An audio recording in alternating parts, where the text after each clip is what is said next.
Hi, Mr. Norton, and today we're going to be having our very first video lecture for economics. And so what we're going to basically be doing is essentially establishing some groundwork so that we can go ahead and get some fundamentals down so that it'll help us be more successful as we start moving through the course. Okay, so since we're in economics and you may still not have a good grasp of what economics is, we might as well go ahead and start with covering what actually economics is. And economics is the study of how people, businesses, governments, all of them use their scarce resources to satisfy their wants and their needs. Now, I used a few terms there that you may not be familiar with. Governments, I think you have a pretty good idea what that is. But a producer, think of those as businesses that actually make things. Producers can actually take on the role of consumers in some roles. So like for instance, if you look at McDonald's, they are a producer. What do they produce? They produce fast food. But they do have to buy things like buns and things like meat and lettuce and tomatoes and onions and all those things from someone else. So in that role, they would actually be a consumer. You and I probably spend a good deal of our day being consumers. Technically, me right now, fulfilling my role as a teacher, I would be considered a producer. But so those are our three. So let's think of scarcity. Scarcity, when we talk about scarce resources, that can mean many different things. But for the most part, when we cover economics, for the most part, not always, we're referencing money. Okay, so like for me, as a consumer, I only have so much money because, well, I teach and I have a job and my money isn't unlimited. So I have to think of, once I get a paycheck, and same thing for you if you're out there working, how are you going to spend your scarce resources? Your money isn't unlimited, it is scarce. So again, anytime you hear the term scarce, it just simply means that it's not unlimited. So for me, I have house payments, I have car payments, I have other bills that have to be paid, and so those have to be taken into account. So what we end up doing as consumers many times is we start going and figuring out what our wants and needs are and how we're going to satisfy them. So some other things that need to be taken into account before I actually get into the producer portion is you might want to figure out what the difference between wants and needs are. So wants are essentially things that you want but don't have to have, and that can be a little bit of a tricky area because we'll kind of talk about how some things can be considered wants by others and needs by others too. Like for instance, I don't need a car to survive, but I do need it to get to work, so this is where we start having some issues. And I always have students who are like, why don't you just take the bus? Because buses don't actually run from my home to where Chandler Park is, and if it did, it would probably take me many, many hours to get there. Okay, so for me, in order to work, a car is a need, but many would say that it's not. Okay, some other things that might be considered wants, or that are considered wants, would be things like vacations or entertainment. Like you don't have to have cable TV to survive. You don't have to have Hulu. You don't have to have Amazon Prime. You don't have to have Disney Plus or Netflix or any of those things. Those are simply wants that are filling your entertainment desires. Computers. I don't need a computer to survive. I could always, not use one. And someone might say, well, you need one for work. Right, but I could have always picked a different job that I don't need one. I guess with that being said, I could have picked a job where I could walk to work or ride a bike to work, or I could have chosen a home that is closer to my work in which I wouldn't need a car. Okay, so let's think of some things that are actually needs. Now, we'll just classify these things as things that you have to have in order to survive. And those we kind of categorize very broadly, things like food, shelter, and clothing. Now, the problem with those that students get confused on, and rightfully so, is essentially, well, okay, so let's give an example. Like, what would be considered want versus need? Like, I can get by on, like, a hamburger, okay? But so that would be fulfilling a need because I need food, okay, in order to survive. But then someone could be like, well, what about lobster tail? Well, lobster tail is extremely expensive compared to hamburger, but it still falls underneath the food category. So one could say that that's still a need, but one would say that that's more of a luxury need. You could have satisfied it with cheaper with cheaper products, and that's where we actually come into something when we get into chapter 4, 5, and 6, when we start talking about substitute goods, because basically hamburger would be a substitute for lobster, but I don't want to get too far into that because that's, probably several weeks away, so let's not go ahead and get into it like that. Same thing with clothing, though. I'm wearing a Puma polo, as you can see right here, but who's to say that I couldn't have just bought like whatever Meijer sells. Now, Meijer doesn't sell like cheap stuff or anything, but they do have some stuff that's like not like no name off-brand stuff. That like, I can't think of one. I've bought some shorts from Walmart that you would probably have never heard the name of, but it doesn't bother me because they're just shorts. But that would be like a difference. Like, I didn't need a Puma polo. I could have just gotten a regular polo, which would be clothing. So we kind of have to differentiate between those two. Again, those could be substitute goods. This could be considered luxury good versus normal good, but those are terms for later on too. Okay, shelter.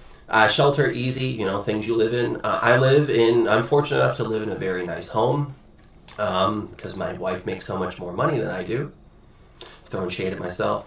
And so we decided to use our money to purchase a nice home. Now, we don't need a home as big as what we have. We don't need 4 bedrooms. Actually, I'm sitting in the 4th bedroom. We don't even have 3 kids.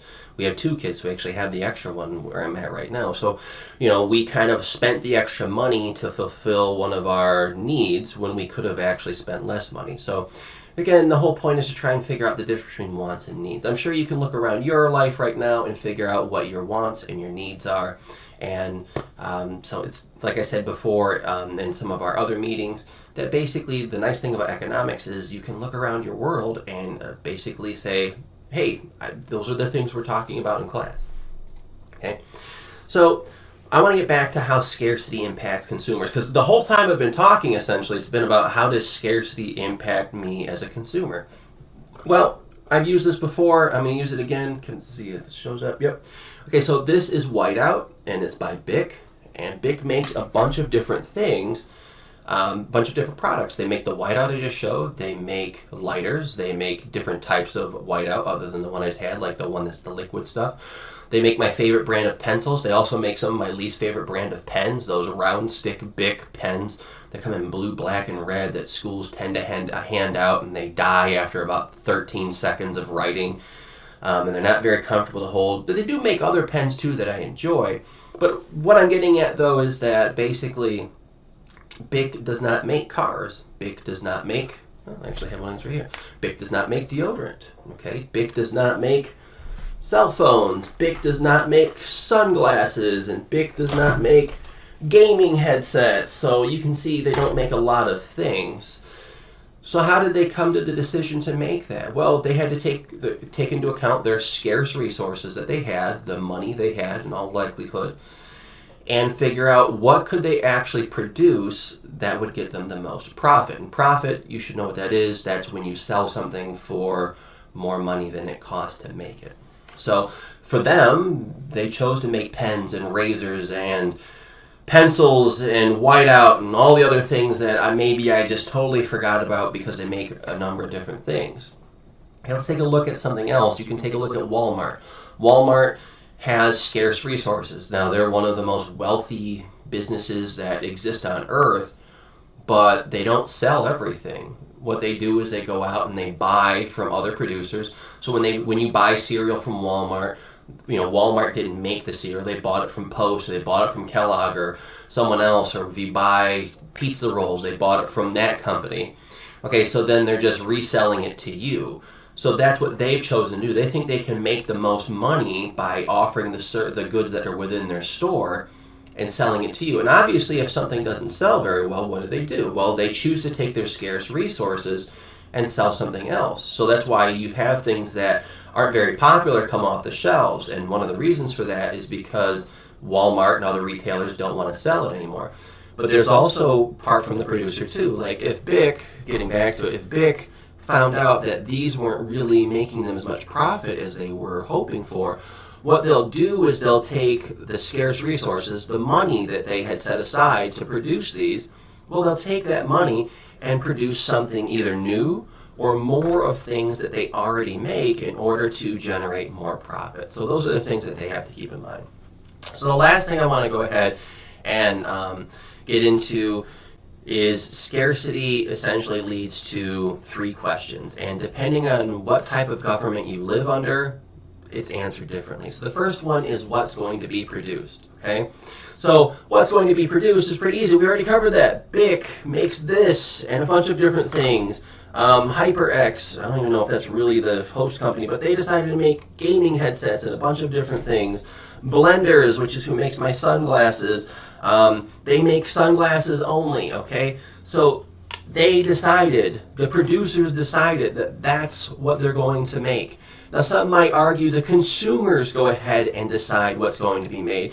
In theory, like, I can understand that argument, because who knowingly makes something that someone doesn't want? And if people aren't buying it, then the producer then changes what they're going to make. I mean, let's put it this way. The joke I always use, if I were going to go ahead and go, you know what, I'm going to make a dumb business move. I'm going to go ahead and make pink booty shorts for guys to wear that say juicy on the back.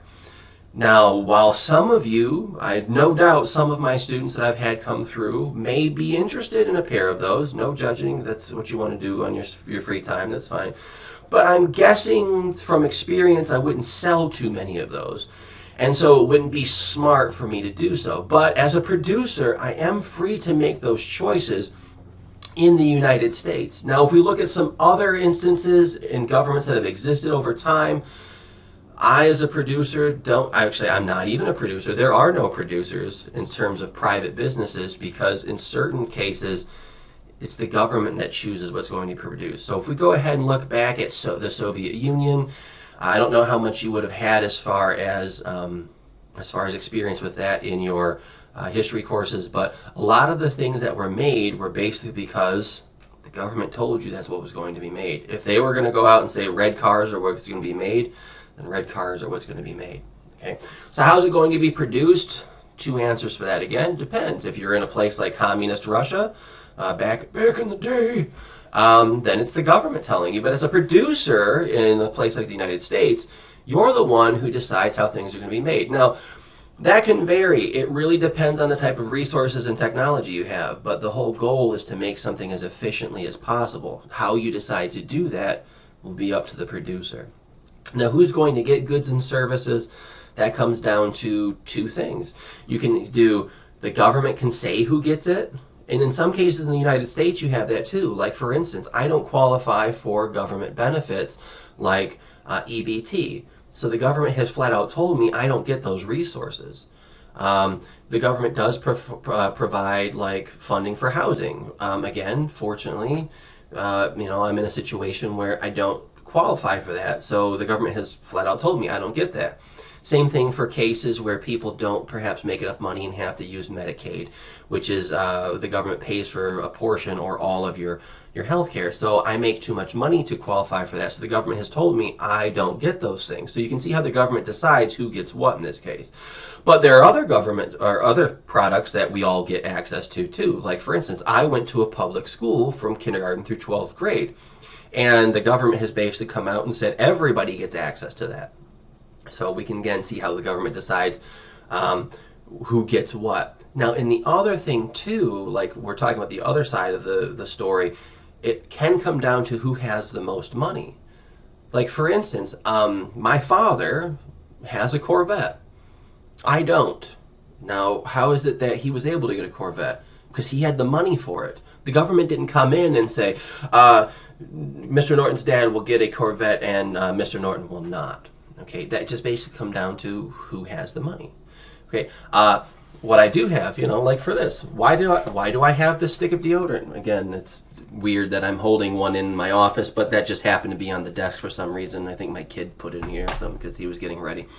Because I had the money for it. Same thing with my sunglasses, same thing with my car. Anything you see behind me, the 50 books or whatever behind me, those are all, I got those. Like, how was it decided that I would get those? Because I had the money for it. And so that's basically how we end up answering our three questions, okay? Some other things that we need to take into account. before we head off here are incentives. Now, incentives will basically be things that government does sometimes, or producers will do sometimes. This gets into something we're going to do in our next lecture, which is going to be talking about how decisions are made. So incentives, just so we do it right now, incentives are basically things that are put in place to get people to do things that they normally wouldn't do. Like, for instance, I would never buy an electric car. It's just me right now, okay? But there are other people out there that feel the same way, but the government would give incentives for things like, hey, if you go ahead and buy this electric car, we'll give you like a $5,000 tax credit. So people are like, well, yeah, I wasn't thinking about getting an electric car, but if you're going to give me the tax credit, I'll go ahead and do it. How many of you ever bought something specifically because it was on sale? That producer is offering you an incentive. You wouldn't normally have bought it, but it's on sale. Some other things you might think of, like me going to work, is an incentive. I don't mind my job, and many days I enjoy it, but there are so many other things that I'd rather be doing than going to work. So the incentive to go to work, because I wouldn't normally go to work if I didn't have to, is, well, it's the paycheck. So think of that as an incentive too. So just one last thing to kind of round out the incentive things. There are also disincentives too. Like, the government will go ahead and put things in place to try and restrict you from doing things that are totally legal. Like, for example, there's a heavy tax on things like alcohol, cigarettes, and weed, now that weed is legal in Michigan. So they're legal, but they jack the price up through taxes so much. A lot of times they're referred to as sin taxes, to try and get people to not do them. But of course, it's kind of like funny, because the government kind of, in my opinion, does want you to do those things because it generates a ton of tax revenue too. So, alcohol and weed make a whole lot of money for the state of Michigan and other states too. So they're happy to keep those open, during pandemics and things like that. Kind of why you didn't have to, you didn't see liquor stores or weed dispensaries get shut down by the government, because they're big money makers. Okay, we're going to wrap this up talking about 4 factors of production. That's going to be land, labor, capital, and entrepreneurship. Land is only talking about is only talking about natural resources. Don't think of like you go outside and you see the land, like literally land that a building is sitting on. We're not going to use it as land. Land is simply natural resources. I wish they would just call it natural resources in the study of economics, but they don't. Labor, that's pretty easy, like the labor, the actual making of the product, like all the labor that goes into making it. Now, one thing you don't want to leave out is that there's mental labor too, like the person who designed the product, that's considered labor as well. Capital is, don't think of it as like capital as in like the capital, Lansing or Washington, D.C. It's talking about machinery. Oftentimes we refer to money as capital, equipment, transportation vehicles. Those are all considered capital as far as this course goes. And our last one we're going to do is entrepreneurship. And entrepreneurship is essentially, that is the idea that someone came up with to create that product. So there was entrepreneurship involved in this. Someone designed an idea, a business model to try and produce these things and sell them.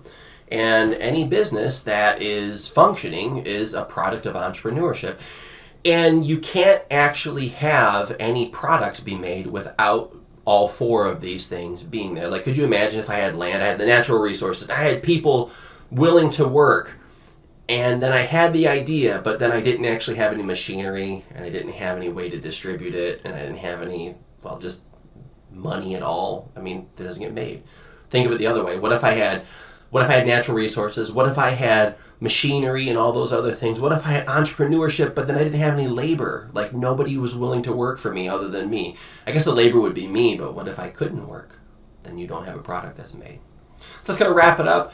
We're going to be doing activities with this in class, so hopefully what you've done during this time is taken the notes that you had already, you looked over the notes that you had already taken before this video, and then you have made some adjustments to what you've already written throughout watching this video. So we're going to wrap it up, and so in the next lesson, we're going to get into basically how people are influenced to make choices.